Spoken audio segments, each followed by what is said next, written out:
lorsque la maison de vos rêves se transforme en maison hantée, lorsque des esprits cherchent à vous exproprier, il est temps de faire appel à la médium Johnny Fiori et au chasseur de fantômes Ian Lohman. Avant, c'était un tribunal de quartier. Apparemment, 23 personnes ont été pendues dehors. On trouve des excuses parce qu'on n'y croit pas. Il y a un évier là-bas, chérie. Je veux sortir. Je vais vous demander de vous manifester. Tout va bien, c'est bon, ça va.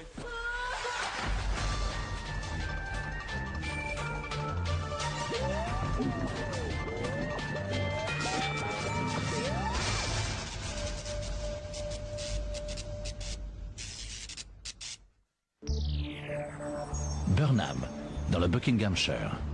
Pittoresque petit village anglais où la vie s'écoule toujours aussi calmement. Tous les patrons de pub rêvent d'en ouvrir un à la campagne. Mick et Julie Orme ont commencé à réaliser ce rêve il y a 2 ans. Nous avons emménagé ici il y a 2 ans parce que nous avons aimé l'endroit. C'est joli et calme. C'était un peu une ruine quand nous sommes arrivés, mais nous savions que nous pourrions en faire quelque chose.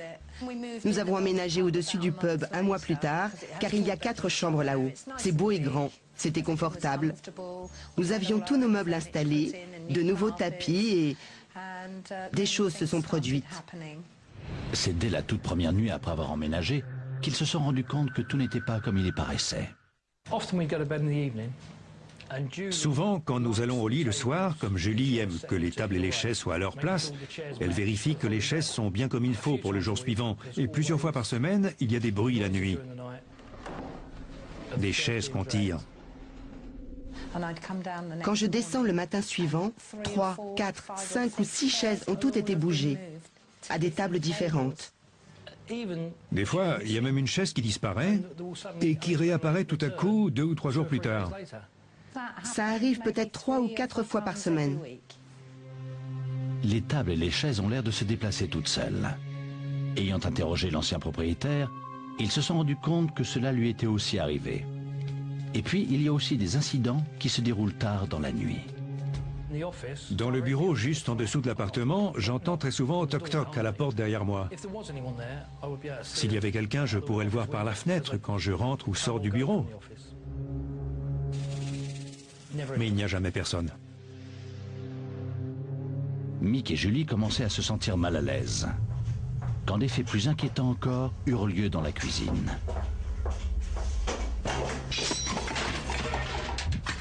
Des objets volaient dans leur direction, sans compter d'autres incidents totalement inexplicables. Ils voulaient croire que ce n'était rien, mais les faits inexpliqués se multipliant, ils commencèrent à se poser des questions. On trouve des explications pour ce qu'on voit bel et bien, et on l'oublie, jusqu'à ce que ces événements s'amplifient et qu'on se mette à réfléchir. On se dit, peut-être qu'il y a effectivement quelque chose d'étrange. Et un soir, alors que Mick est en train de fermer le pub, quelque chose de vraiment terrifiant se produit. J'ai fermé à clé les 2 portes de devant, puis je me suis dirigé vers les interrupteurs, et je les ai tous éteints. J'ai fait un pas dans le noir total, quand soudain j'ai entendu « Où tu vas maintenant ?» On aurait dit une vieille dame, presque comme une voix de sorcière. Je suis resté figé, et je suis retourné dans le pub. Ce n'était pas Julie. Je savais qu'elle m'attendait dehors dans la voiture. Ça m'a terrifié. Mick et Julie avaient le sentiment que quelqu'un ou quelque chose essayait de les faire partir. Il était temps d'admettre que quelque chose ne tournait pas rond à Burnham. Il y a 2 ans, Mick et Julie Orme se sont installés dans l'appartement au-dessus de leur pub à Burnham, dans le Buckinghamshire. Ils ont presque tout de suite eu la sensation que l'endroit était hanté. Cette situation commence à avoir des conséquences sur leur vie de famille. Nos enfants ne sont pas enthousiastes à l'idée de revenir vivre ici. Mon fils Daniel fait mine d'aller bien, mais ça l'embête pour sa fille. Avec un peu de chance, quand tout sera résolu, ils seront contents. À présent, même les clients remarquent des choses. Des bruits de visiteurs fantômes dans le pub lui-même. T'entends des bruits de pas derrière toi, tu te retournes, mais il n'y a personne. Mais en fait, on pouvait plus ou moins voir des empreintes de pieds sur le sol. Le bâtiment qui abrite le pub et l'appartement a plus de 200 ans et a rempli diverses fonctions au cours des années. Ce fut un point de rendez-vous, un hôtel, et à partir de 1776, un tribunal de quartier. Mick pense que ses antécédents peuvent avoir un lien avec ce qui se passe. Des gens m'ont expliqué que c'était un tribunal de quartier avant. Beaucoup de gens du coin m'ont dit qu'il y avait un arbre à potence et que 23 personnes auraient été pendues dehors. Ça ne nous aide pas vraiment à mieux dormir. Les environs ont aussi connu leur lot d'activités spectrales. La forêt de Burnham regorge d'histoires de fantômes. Les personnes qui se rendaient dans ces bois, en particulier la nuit, étaient témoins de faits étranges. L'apparition la plus connue est Lady Bird. Elle parcourt la forêt et elle est censée vagabonder à la recherche de son amour perdu. De toute évidence, elle est contrariée. Elle erre sans repos à sa recherche. À côté de Mick et Julie, la barmaid Lane vit dans l'autre appartement au-dessus du pub avec son frère Mitch. Elle aussi a vu des choses. Ils m'ont dit quand j'ai commencé à travailler ici que l'endroit était hanté. C'était des petites choses comme quelqu'un qui sonne et personne à la porte. Mais bientôt survient un événement encore plus étrange. Un soir, Lane est dans son appartement quand elle remarque sur les écrans de sécurité que quelqu'un est entré dans le pub et s'est assis. Elle est abasourdie. Elle n'a vu personne entrer et le pub est en fait fermé. Elle décide alors d'en avoir le cœur net. Pourtant, quand elle entre dans le bar, il n'y a personne. Mais le plus étrange, c'est que l'homme assis est toujours visible à l'écran. L'image d'un homme qui semble n'avoir aucune présence physique réelle. Jusqu'à ce jour, Lane ne se l'explique toujours pas. Et personne n'a jamais identifié le mystérieux individu. Mais un jour, ces incidents étranges ont fini par prendre un tour dramatique. Jusque-là, c'était surtout des trucs marrants, jusqu'à l'incendie. Tout a commencé un soir où Mitch rentrait chez lui avec sa petite amie. Laura et moi, on rentrait du resto un soir. On pensait se coucher tôt et aller au lit. Ils s'endorment vite. Mais alors qu'ils sont couchés, les événements prennent un tour sinistre. Le radiateur, pourtant bien fixé au mur près du lit, s'écrase sur le sol et prend feu. Le radiateur est tombé en faisant un gros boom. Le tapis a pris feu. Tandis que la fumée emplit la pièce, le couple continue à dormir. On ne se réveillait pas alors que Lane nous appelait depuis plusieurs minutes. Je me suis réveillée avec toute cette fumée dans ma chambre. J'ai vérifié la salle de bain, la cuisine, donc j'ai su que ça venait de la chambre de mon frère. Il y avait tellement de fumée qui en sortait. J'ai tapé à la porte et Mitchell s'est levé. J'ai vraiment lutté pour me réveiller. On s'était couché tôt, donc c'était pas le manque de sommeil. On pouvait tout simplement pas se réveiller. Lane nous a enfin tiré de notre sommeil en cognant contre la porte et en hurlant « Il y a le feu, il y a le feu !» À 20 minutes près, on serait plus là. J'avais prévu de dormir chez des amis. Heureusement que je suis rentrée, si je l'avais pas fait, ils seraient pas là aujourd'hui. On aurait dit que le radiateur avait été arraché du mur. Il était fixé au mur et je pense pas qu'il aurait pu juste tomber comme ça. Le radiateur, ça aurait pu être juste un accident. Mais avec tout ce qui s'est passé autour, ça vous fait penser que ce n'était peut-être pas un accident. On se dit, peut-être qu'il y a effectivement quelque chose d'étrange. C'est alors que Mick et Julie se sont décidés à demander de l'aide. Depuis 20 ans, Ian Lohman, enquêteur médium spécialisé, purifie les maisons de famille hantées par des esprits indésirables. Il est aidé de l'enquêteur du paranormal, Mark Webb. Tous deux ont décidé de passer la nuit dans l'appartement afin de voir ce qu'ils peuvent y trouver. Leur équipement comprend des caméras, des EVP pour mesurer les fréquences électromagnétiques non humaines qui pourraient indiquer la présence d'activités paranormales, et enfin, un détecteur de mouvement et un thermomètre. À partir de là, je sais quelle température il fait. Cependant, avant même qu'ils aient fini de tout déballer, Mark entend quelque chose. T'as entendu? C'était un signe, c'est sûr. Je viens juste de voir une ombre traverser cette chambre. Il décide d'enquêter, mais la porte est fermée. Personne là-bas? Non? Non. Il n'y a personne dans la chambre. La nuit promet d'être intéressante. Et ils n'attendent pas longtemps avant de remarquer autre chose. Tu avais éteint les lumières dans le pub? Oui, je les ai éteintes, j'en suis sûr. Je viens de voir que les lumières sont allumées dans le pub, alors que je les ai éteintes. C'est la deuxième fois que les lumières sont allumées dans cet appartement. Je crois qu'on devrait y aller pour jeter un œil. Quand ils entrent à nouveau dans l'appartement, l'endroit est vide. La lumière de cette pièce n'était pas allumée. Je me dirige vers la cuisine maintenant. Et presque tout de suite après... Merde, c'était quoi? Mon portable s'est mis en route tout seul. Je l'avais éteint. J'ai vu une ombre noire monter derrière nous, nous suivre. Nous retournons dans l'appartement de Lane et Mitchell. Les choses ne sont pas plus calmes. T'entends ça? Ouais.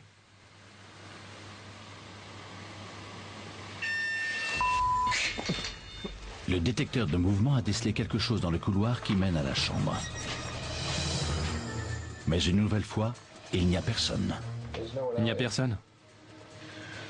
Il n'y a personne. 20 minutes plus tard, alors qu'il monte la garde devant la porte... Il fait vraiment froid. C'est vrai. Et pourtant on a du chauffage ici. Il fait très froid. Une chute de température est souvent considérée comme un signe avant-coureur de la présence d'esprit. Mais ce qui se produit par la suite est tout de même troublant.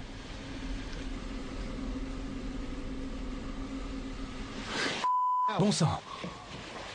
Bordel! Mark se précipite de l'autre côté de la porte, mais une nouvelle fois, le couloir est vide. Pour Ian, il est évident que quelque chose se trame dans cette maison. Pour être franc, je déteste ce bâtiment. Je le déteste vraiment. Ian est maintenant convaincu qu'il y a bien un problème avec cette maison. Cependant, avant de la purifier, il veut avoir une idée plus précise de ce à quoi il a affaire. Ainsi, le lendemain matin, Johnny Fiori vient voir ce qu'elle peut ressentir. Elle vient d'une longue lignée de médiums et a déjà un fort pressentiment. Rien que de penser à pénétrer dans les lieux, je suis déjà un peu en transe. Je ne sais pas pourquoi j'arrive pas à mettre le doigt dessus. C'est juste que je me sens mal à l'aise. Parfois, les pubs, les églises ou les hôtels ont leur propre histoire avec les habitants du coin. Les gens grandissent en entendant certaines histoires concernant des lieux différents, et ces histoires se transforment en faits avérés. Et quand bien même que les histoires soient avérées, ou alors des contes de fées, voire des histoires de fantômes, il y a quelque chose dans cet endroit qui me donne la chair de poule. Avant d'entendre ce qu'ils ont à lui dire, Johnny veut se rendre compte par elle-même, en commençant par l'appartement de Mitch et Lane. Mitch, ça ne me plaît pas beaucoup en bas, donc c'est là que je vais aller en premier. C'est ma chambre. C'est votre chambre. On dirait que cette pièce a une pulsation bien à elle. Quelque chose d'horrible est arrivé ici. Je pense que quelqu'un est debout derrière moi, par là. Et quand on bouge, il bouge. Le sol tremble. J'ai l'impression que quelqu'un se bat pour sa vie ici. Quelqu'un qui est au bout du rouleau. Alors qu'ils sortent de l'appartement pour rejoindre les autres, Lane émet des doutes sur le projet de chasser les esprits de la propriété. J'ai vraiment peur que si ça se passe mal, ils deviennent malfaisants. Pourquoi penses-tu que ça pourrait mal se passer? Julie m'a dit que quand elle était plus jeune, elle avait fait une séance de spiritisme avec ses amis. Le verre avait lévité et il avait explosé contre le mur. Quand quelqu'un joue avec le surnaturel sans savoir ce qu'il fait, tout est amplifié. Les gens pensent que c'est juste pour s'amuser. Mitch, c'est marrant dans votre chambre? Non. Est-ce que c'est marrant comme expérience? Non. C'est presque une blague. En bas dans le pub, Mick et Julie racontent à Johnny tout ce qui s'est passé. Ça arrive peut-être 3 ou 4 fois par semaine. Johnny pense que le problème vient des anciens propriétaires qui refusent de quitter les lieux. Ce pub est passé de main en main. Donc différentes personnes, différents esprits sont attachés à ces lieux et pensent qu'ils en sont les vrais propriétaires. Ils n'aiment pas la façon dont vous avez changé cette pièce. Ils la remettent comme elle était. Tout vient du passé. Ensuite, Johnny suit Mick et Julie dans leur appartement. Il y a quelque chose ici. Ça va et vient dans le couloir, il y a des allers-retours constants. Restez avec moi. Je veux aller à l'autre bout du couloir. J'ai cette sensation de va-et-vient dans le couloir. Continuellement. Ils ont perdu quelque chose. Ils essayent de récupérer quelque chose. Ils cherchent des livres, ils veulent les récupérer. Quel livre? Vous devez leur rendre leurs livres. Allons-y. Ian, Mark et à présent Johnny, tous ont ressenti une présence dans la propriété. Peut-être celle des anciens habitants. Pourrait-il en vouloir aux nouveaux occupants des lieux? Les esprits semblent capables de ressentir des émotions, et en particulier dans un endroit qui, à une période, a été utilisé comme un tribunal. On a alors beaucoup d'énergie, beaucoup d'esprits qui ne sont pas du tout contents, dans un sens, disons, légal. Si certaines de ces entités subsistent, elles risquent de se montrer jalouses du bonheur des autres et aussi de leur liberté. Donc il n'est pas rare de trouver des esprits jaloux dans de telles circonstances. Il y a de toute évidence un problème avec des objets anciens de l'appartement. Johnny avait mentionné des livres qui auraient été déplacés. Ils veulent récupérer les livres. Quel livre? Julie s'est souvenue de quelque chose.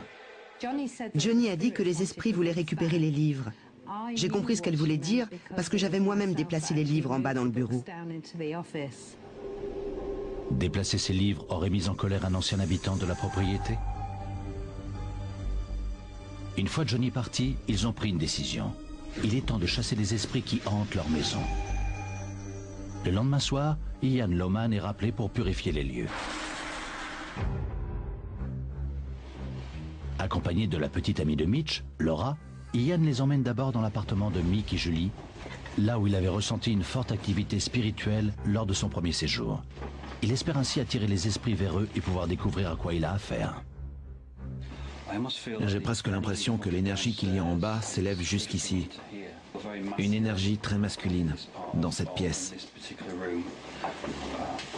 On dirait presque ce que j'appellerais une activité d'esprit frappeur, qui traque tout ce qui est électrique. À mon avis, l'électricité ne marcherait pas dans cette pièce, ou alors pas longtemps. Et ce gentleman aspire tout ce qui a besoin d'électricité et chasse ce genre d'énergie. Il y a un problème avec l'électricité. Dans cette pièce. D'accord, sortons d'ici. Alors qu'il marche dans le couloir, Laura commence à se sentir mal à l'aise. Il fait froid ici. Partout ou juste à un endroit particulier? Mes bras, mon dos. D'accord. Ce n'était pas le cas dans l'autre pièce? Non. En fait, il devrait faire plus chaud dans cette pièce. C'est intéressant. Si tu pouvais leur parler, parce que de toute évidence, il y en a un qui est connecté avec toi en ce moment. Demande s'il y a un esprit ici et qu'il peut entendre ma voix, qu'il nous fasse un signe. Il faut que tu parles assez fort et que tu aies confiance. Tu peux faire ça? D'accord. S'il y a un esprit ici et si vous m'entendez, vous pouvez le dire tout haut. C'est étrange, la pièce. C'est bizarre, j'ai eu des fourmillements et... Oh mon Dieu, je veux sortir. Que quelqu'un s'assure qu'elle va bien. J'ai eu de grosses bouffées de chaleur dans tout le corps. Ok, reste forte. Amis, manifestez-vous et venez à moi, s'il vous plaît. Venez à moi. Venez à moi, amis. Ok, restez avec moi. Venez à moi. Venez à moi, amis. Restez avec moi.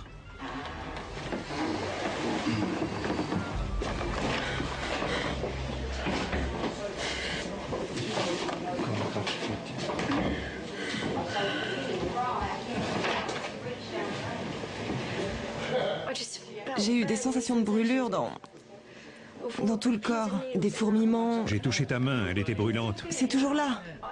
Je l'ai senti sur le bout des doigts quand je t'ai touché. Alors que Laura se remet, Ian sent ce qu'il pense être l'ouverture par laquelle les esprits pénètrent dans la pièce et où ils viennent de passer. Il y a une porte là. Ils sont passés droit au travers. À travers le mur? Oui. Ok, faut qu'on s'éloigne du mur. En bas, il donne son explication de ce qui vient de se passer. En fait, j'ai vu une énergie filer à ma gauche, donc j'ai cru qu'il t'avait frôlé. Quand tu as quitté la pièce, j'ai été attiré vers le lit, Et à cet endroit-là, il y a un passage au mur. Donc cette énergie a en fait pénétré directement en toi. J'ai senti comme quelque chose de très chaud à l'intérieur. Un peu comme quelqu'un qui serait à l'intérieur de toi, quelqu'un qui t'aurait traversé. C'est idiot. Tu dois te souvenir que les esprits ne te voient pas. Ils vivent leur vie comme ils l'auraient fait s'ils avaient été là. Tu as envahi leur espace. Du moment qu'on ne fait pas de mal. Je peux rien te promettre pour l'instant. On doit y retourner pourtant. Le seul moyen pour moi de m'en débarrasser, c'est que nous restions ensemble. Vous avez tous eu des expériences où le groupe doit rester fort. Nous avons besoin d'être tous ensemble. Compris? Oui. Oui. De retour dans l'appartement, Ian désire entrer à nouveau en contact avec l'esprit et les emmène là où il pense que le seuil se trouve. Comment tu te sens? J'ai de nouveau froid en fait. Ok. Tu peux te retourner et faire face au mur? Je sais qu'il y a une ombre là, une ombre qui vient des barreaux. Oublie-la. Regarde par là. Ça va aller, tout va bien. Tu veux sortir? Non. C'est là que le seuil était. Donc cet enfant est tombé. C'était un petit enfant qui a couru par là. Partons de là. Ça marche? Ok. Ils se dirigent maintenant vers le salon. Tous ressentent une forte présence autour d'eux. Il fait froid ici. C'est vrai. Oui, il fait très froid ici. Je sens une percée ici. Je sens que c'est ici que beaucoup de résidus d'énergie se trouvent. C'est sûr. Il joue avec moi. Et je les sens monter et descendre à toute allure. C'est la zone d'atterrissage, ou le lieu de passage d'un esprit qui monterait et descendrait à toute allure. Et c'est frustrant. Je sens une grande frustration. L'enfant pleure. Il est très triste. Je dois sortir d'ici. C'est trop d'émotions.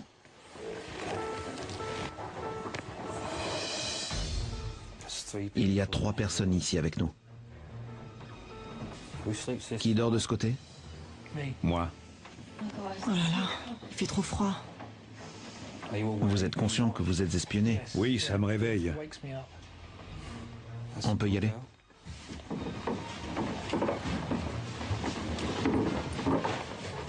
Il fait encore plus froid. Dans la cuisine, Ian semble avoir perçu autre chose. Est-ce que quelque chose de très grave a eu lieu ici? Oui. Je sens qu'il y a eu une bagarre. Et on dirait qu'il y a eu un coup porté au torse. Et ensuite, il serait resté là à souffrir. Il leur dit alors ce qui s'est produit avec les lumières lorsqu'il a passé la nuit dans l'appartement. Quand j'ai fait le tour de l'appartement, j'ai éteint toutes les lumières. Elles se sont rallumées toutes seules. La lumière ne marche pas. On a essayé de l'éteindre et de l'allumer plusieurs fois, mais c'était allumé quand nous sommes arrivés. Ça arrive souvent maintenant quand on est là-bas. Ian les emmène de l'autre côté du pub, où Mitch partage un appartement avec sa sœur Len et sa petite amie Laura. C'est l'endroit où le feu s'est déclenché et où les événements vont prendre une nouvelle tournure beaucoup plus grave. Mick et Julie Orme ont senti la présence d'esprits malveillants dans leur appartement au-dessus de leur pub et ont fait appel aux médiums Johnny Fury et Ian Lohman dans le but de reconquérir leur maison. En allant dans l'appartement habité par la barmaid Lane et son frère Mitch, Ian aperçut quelque chose qui a touché tout le monde. Où est le puits? Sur les vieilles cartes, il y avait un puits de l'autre côté de la route. Je pense qu'il y en a un près d'ici. Quelqu'un s'est noyé dedans. Oh mon Dieu. Un jour, j'ai vu la baignoire remplie et j'ai cru que Mitch avait laissé l'eau. Je suis allée dans sa chambre et quand je suis revenue, elle était vide. Je suis repassée devant 3 fois, j'ai cru que je devenais folle, mais à chaque fois c'était vide. Ça m'a terrorisée. Je me réveillais en entendant de l'eau couler dans la salle de bain. T'as été voir? J'avais trop peur. Et la fois où j'ai eu besoin d'aller aux toilettes, j'ai eu l'impression que quelque chose était dans la pièce et j'ai dû réveiller Mitch. Où est le robinet? Allongé comme ça, je voudrais une baignoire avec les robinets disposés de telle manière que je puisse voir la porte. M'en parlez pas. J'y pense à chaque fois que je suis dans le bain. Je dois regarder par-dessus mon épaule, à chaque fois. Tu peux venir ici?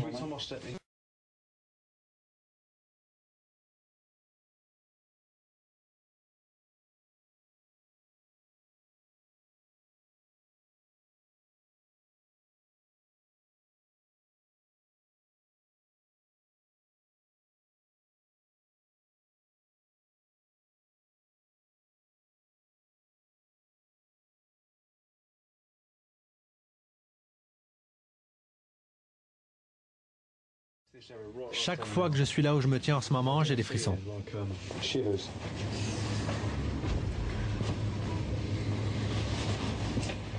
C'est comme si quelqu'un me regardait de ce côté. Il y a une âme négative et je pense qu'elle vient de l'autre côté de la rue, du bâtiment. Et elle doit avoir un lien avec l'endroit là-bas.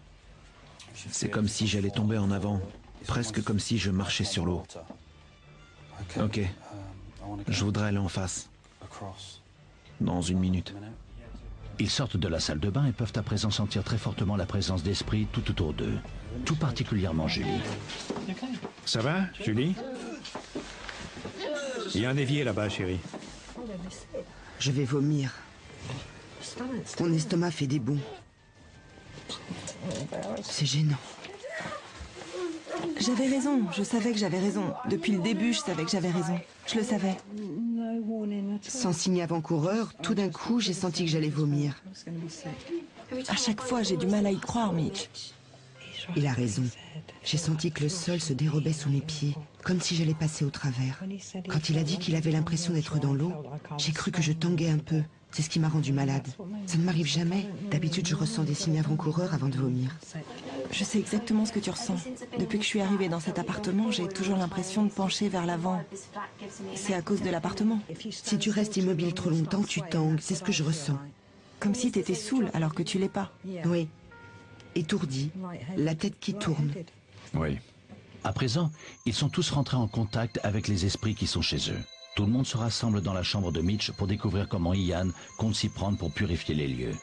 Ils commencent par préciser quel est l'esprit auquel ils ont affaire. Très bien. Je pense que le gentleman qui s'est pendu était le patron ici. Et c'est la personne qui pose problème à l'intérieur des deux appartements. Pourquoi est-il si en colère? Parce qu'il a tout perdu et que personne d'autre ne devrait être heureux. Sa famille lui a tourné le dos quand il a tout perdu. C'est pour ça qu'il s'est donné la mort. Je dois trouver quelque chose qui pourra nous débarrasser de notre problème. Au départ, quand j'ai fait un tour, et quand j'ai dormi ici la nuit dernière, j'ai pensé qu'une séance main dans la main, que cette force, suffirait à nous débarrasser de ce qu'il y a ici. Après ce soir, je me dis que ça marche mieux quand on utilise l'énergie de la famille. Je pense que la seule manière qu'on a de le piéger ou de le combattre, c'est de prendre une planchette parlante, c'est-à-dire une planche Ouija. Il y a des conséquences. Je ne vous cache pas que ça pourrait être dangereux. Le choix vous revient entièrement. Si vous ne voulez pas le faire, vous n'êtes pas obligé. Mais je dois savoir. Vous êtes plus susceptible de les chasser avec notre aide? Oui. Si tout le monde reste, ça me dérange pas. Oui. Mitch, tu es d'accord? Pour être franc, je préférerais pas, mais... C'est à toi de décider. Parce que c'est moi qui vais devoir dormir ici ce soir. Je veux que tu le fasses. Bon. Je suis d'accord pour le faire. Je suis prêt à le faire. Je vais essayer.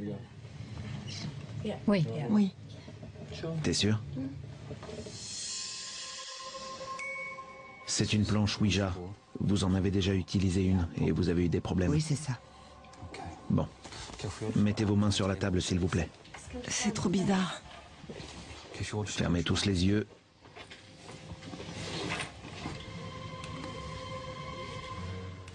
Vous allez juste poser votre index sur le verre. Ça doit être léger. Une légère pression sur le verre. Bon. Tout le monde est prêt? Pas de questions?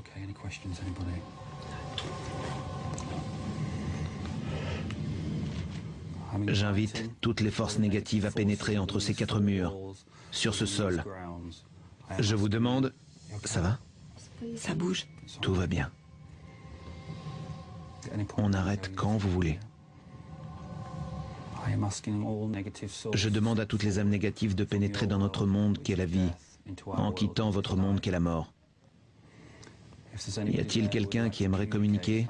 Je vous demande de vous manifester et d'utiliser votre énergie pour faire bouger ce verre.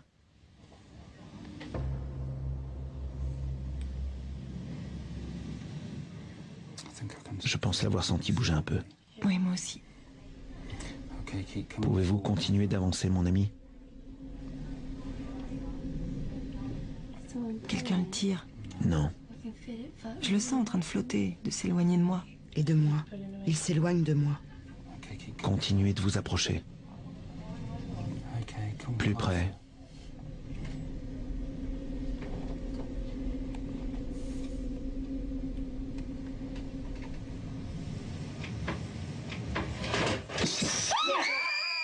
Tout va bien, ça va.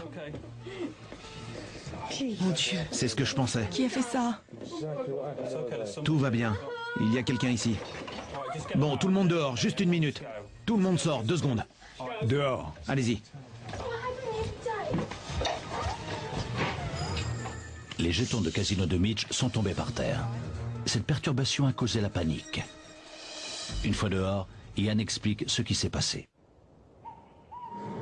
S'il a renversé les jetons, c'est parce que Laura, vous avez insulté le gentleman qui était avec nous. Il avait commencé à bouger le verre très lentement. Vous avez demandé qui poussait, si quelqu'un poussait. Il l'a pris comme une insulte. Et comme il était pauvre, il a renversé les jetons qui représentent la richesse, l'argent. D'ailleurs, je vous ai entendu dire à Mitch que c'était déjà arrivé l'autre jour. L'autre jour, oui. Avant, ils étaient sous le lit, je les ai bougés. C'est remuer le couteau dans la plaie, vous comprenez? Vous avez bien réussi votre vie. Et cet argent autour de lui, il n'aime pas ça. Et donc, il cible son énergie contre vous. C'est un moment tendu pour tout le monde. Et avec tout ce qui s'est passé, Ian décide d'avoir une autre approche. Je sais qu'il va pas être content, mais je pense que la seule façon d'avancer est de faire une séance de spiritisme. Il y a suffisamment d'énergie pour ça. Il est en colère, et comme je le dis toujours, c'est quand ils sont en colère qu'ils sont le plus faibles. Donc, même s'il y a une force derrière lui, je sais qu'on fera des progrès. Il va pouvoir m'utiliser pour communiquer. Très bien. Posez toutes les questions que vous avez à poser, et j'essaierai de le faire parler. Fermez juste les yeux une seconde.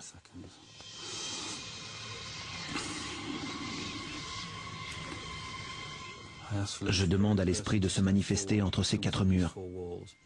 Je vous demande de diriger votre colère contre moi uniquement. J'en appelle aux forces qui nous guident et nous inspirent, et aux familles défuntes qui nous ont précédés. Je vous demande de protéger chaque personne présente dans cette pièce. Je demande au gentleman qui fait tomber les objets un peu partout et qui effraie ces gens de s'approcher, de venir près de moi.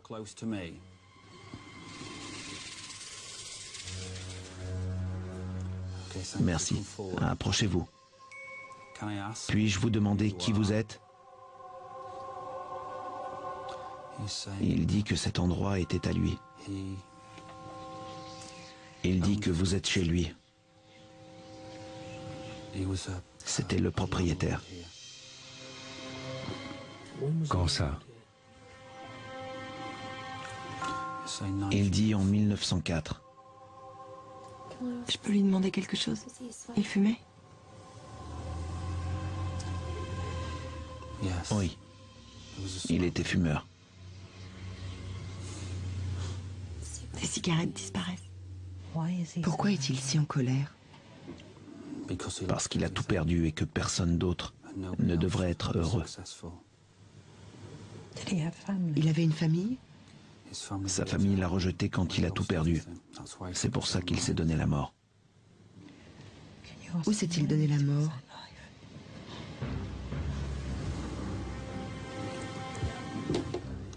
Dans les caves. Demandez-lui pourquoi il hante surtout la chambre. Parce qu'il a essayé ici au début et qu'il n'a pas réussi. Et il voulait que tout le monde le voie. Parce qu'il est resté pendu pendant des jours avant que quelqu'un le trouve. Qu'est-ce qui le dérange le plus maintenant dans cette pièce? Il dit, toi pétasse. Moi? Il n'aime pas les femmes. Vous sentez-vous plus mal à l'aise que Mitch ici? Vous avez été méchante avec Mitch? Comme sa femme l'a quitté, il n'a plus de respect pour les femmes. Demandez-lui s'il a pris les cigarettes. C'est Elisabeth qui les a prises. Qui a cassé le verre? C'est vous. Moi? J'ai pas cassé le verre. Comment j'aurais pu? Demandez-lui comment j'aurais pu casser le verre. Demandez-lui. Parce que vous l'avez frustré.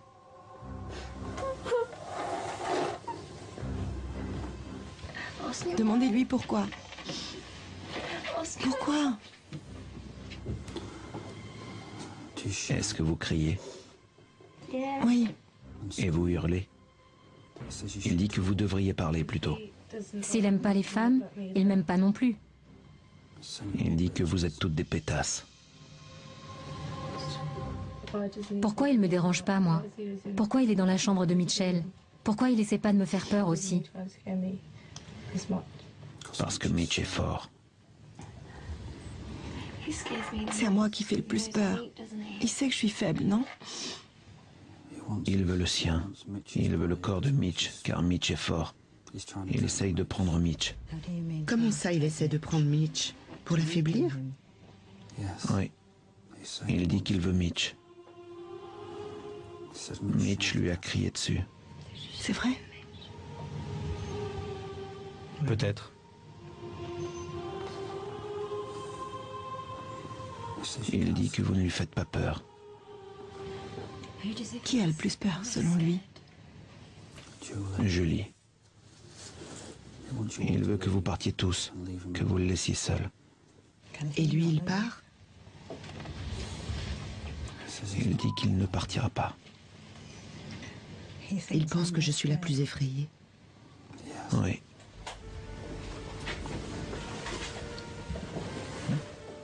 Parce que tu te caches derrière ta mère. Si on part pas, il nous fera du mal? Oui. Il a provoqué l'incendie? Oui. Il voulait tuer qui? Il voulait Mitch. Pourquoi on s'est pas réveillé avec Mitch?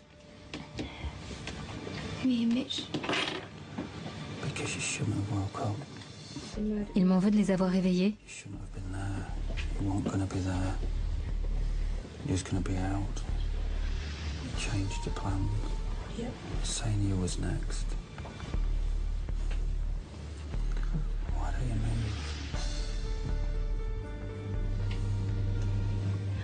Demandez-lui si c'est lui qui a fait couler le bain la fois où... C'était un de ses enfants qui s'est noyé dans le bain?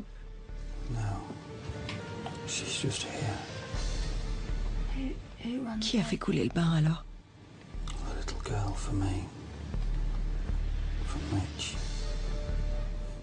Il y a d'autres esprits ici avec lui?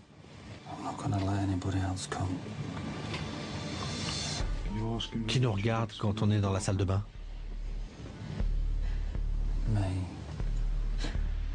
Qu'est-ce qu'il vous dit? Why have you brought me here? I can't get out. Why am I here? Pourquoi vous êtes là? You brought me here. Et vous étiez déjà là. You trapped me now. Vous étiez déjà enfermé. But I was happy before. C'est faux. Can't get out.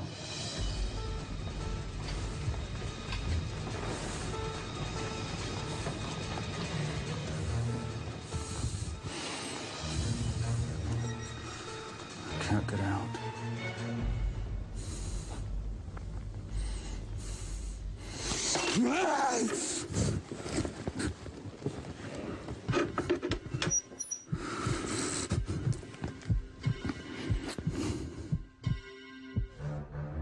Mick et Julie Orme ont fait appel aux médiums Ian Lohman et Johnny Fiori pour les débarrasser des esprits qui les perturbent dans leur maison. La séance de spiritisme touche à sa fin et Ian se bat avec le démon. Restez assis. Restez.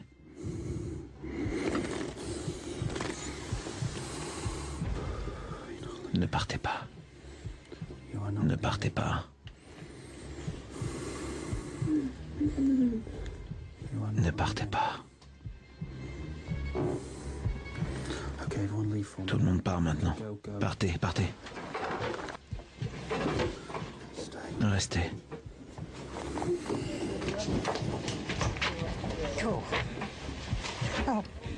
Restez ici avec moi.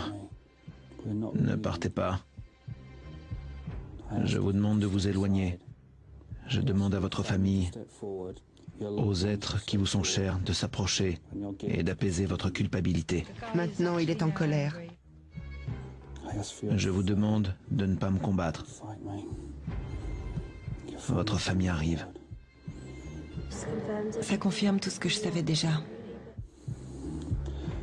Je vous demande de vous calmer.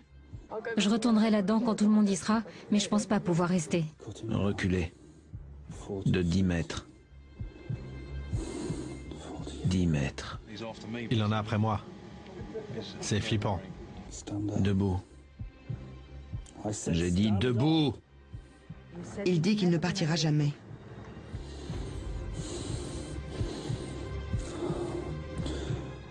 Je pensais pourtant qu'on y arriverait. À s'en débarrasser. Oui, à se débarrasser de lui. Enlevez la corde de votre cou. Vous êtes libre maintenant.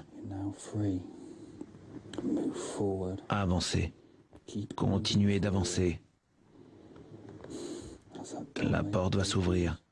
Continuez d'avancer. Avancez.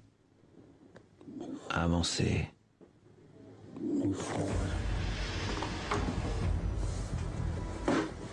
Pendant que les autres attendent dehors, Ian ferme le portail que l'esprit a emprunté. Il est parti de ce bâtiment. Ce lieu est sûr à présent. Son œuvre est finie. Il s'en va avec le sentiment du devoir accompli. Mais l'est-il réellement? En revenant 3 semaines plus tard, il trouve tout le monde de meilleure humeur. On se sent beaucoup plus calme, comme s'ils étaient partis. On se sent chez nous, alors qu'avant ce n'était pas vraiment le cas. Beaucoup d'habitués ont dit que c'était plus calme, comme si la rage avait disparu. Je vais mieux, ça va. Ça me dérange plus de rester toute seule. Laura a été très perturbée par ce qui s'est passé. Elle a toujours été plus sensible que moi à ce genre de choses. Quand on a fait la première visite du pub avec Ian, je l'avais jamais vue comme ça. Elle était vraiment secouée. Même le chien est heureux maintenant. Il vient beaucoup plus dans ma chambre qu'avant. Et je me sens bien. Qu'en est-il de l'histoire du propriétaire jaloux? Mick et Julie sont allés voir les archives, mais n'ont trouvé aucun détail sur les anciens propriétaires, ou quelqu'un se prénommant Douglas. Cependant, ils ont entendu quelque chose qui pourrait correspondre. Pendant la séance de spiritisme, il a été question d'une malédiction selon laquelle tous les propriétaires feraient faillite, perdraient leur famille. Et j'ai entendu une rumeur sur un couple de propriétaires à qui c'est arrivé. Il semblerait que la paix règne à présent sur Burnham. On dirait que ça a vraiment marché. Je suis content, je dors la nuit. Si j'ai peur? Non, je n'ai pas peur. Plus maintenant. Plus maintenant.